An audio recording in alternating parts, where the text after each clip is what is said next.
រឿងកូនប្រុសរបស់កសិករខ្ជិលមានពេលមួយនៅក្នុងភូមិដ៏ស្ងប់ស្ងាត់មួយស្ថិតនៅចន្លោះវាលស្រែពណ៌បៃតងនិងភ្នំមាសនៃប្រទេសកម្ពុជាមានកសិករចំណាស់ម្នាក់ឈ្មោះតាចាំនិងកូនប្រុសរបស់គាត់ឈ្មោះវណ្ណៈតាចាំបានធ្វើការលំបាកជារៀងរាល់ថ្ងៃដាំស្រូវស្រោចទឹកដំណាំនិងមើលថែគោប៉ុន្តែវណ្ណៈកូនប្រុសតែមួយរបស់គាត់ខ្ជិលច្រអូសវណ្ណៈបាននិយាយថាវាហេតុអ្វីបានជាធ្វើការក្រោមកម្ដៅថ្ងៃពេលខ្ញុំដេកក្នុងលុក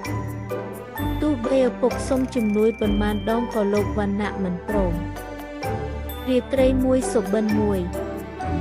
យប់មួយវណ្ណៈមានសុបិនចម្លែកវិញ្ញាណមាសដ៏អាចកំបាំងមួយបានលេចមកហើយខ្សឹបថា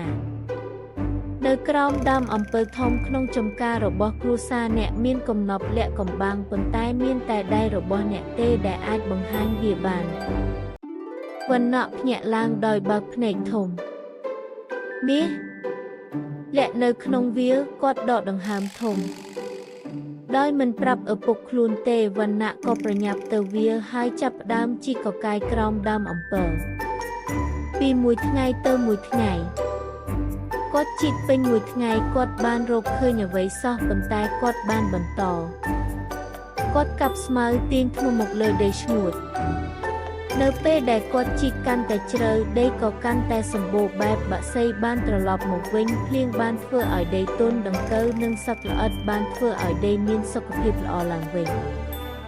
ជាលើកដំបូងក្នុងជីវិតរបស់លោកវណ្ណៈធ្វើការអ្វីមួយដែលមិននឹកស្មានដល់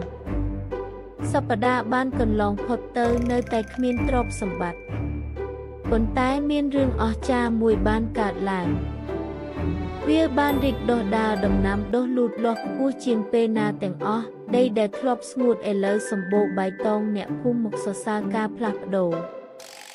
តាចាំញឹមកូនធ្វើបានល្អហើយវណ្ណៈព្រិចភ្នែកគាត់បានដឹងថា